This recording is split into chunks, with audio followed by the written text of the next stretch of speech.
మీ అందరికీ ఓ మాట అండి. ఈ కూటమి ఎన్నికల హామీల గురించి ఎంత చెప్పుకున్నా తక్కువే. ఎందుకంటే సాధ్యంగానే హామీలు ఇచ్చేసేసి ప్రజల్ని బురుడి కొట్టించేశారు. అధికారంలోకి వచ్చాక పథకాలు ఎలా అమలు చేయాలో కూడా తెలియనటువంటి స్థితిలో ఈ చంద్రబాబు నాయుడు కూటమి పార్టీ ఉందండి.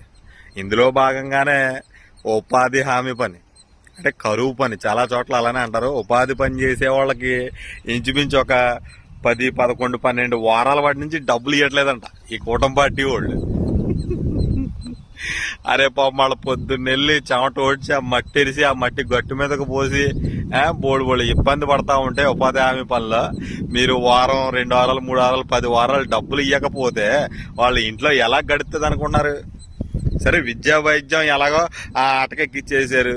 విద్యార్థులకు ఎలాగో ఫీజు రియంబర్స్ డబ్బులు ఇవ్వలేదు, రైతులకు రైతు భరోసా డబ్బులు ఇవ్వలేదు, ఫ్రీ బస్ ఎలాగో పెట్టలేదు. మరి అప్పులు చేసి తెచ్చిన డబ్బులన్నీ ఏమైపోయినాయండి? ఆఖరికి ఈ ఉపాధి హామీ పని చేసుకునే వాళ్ళ డబ్బులు కూడా ఇవ్వకుండా నొక్కేయటమే. డిఎస్సి నోటిఫికేషన్ ఇవ్వలేదు, ఏదో సంతకం చేస్తాను, ఏదో పొడి చేస్తానన్నారు, ఏమీ లేకుండా పోయింది. పోనీ ఇవన్నీ ఇవ్వపని ఏం మాట్లాడలేదు, కానీ ఉపాధి హామీ పని చేసే డబ్బులు ఇవ్వకపోతే ఎలా కుదురుతుంది సార్?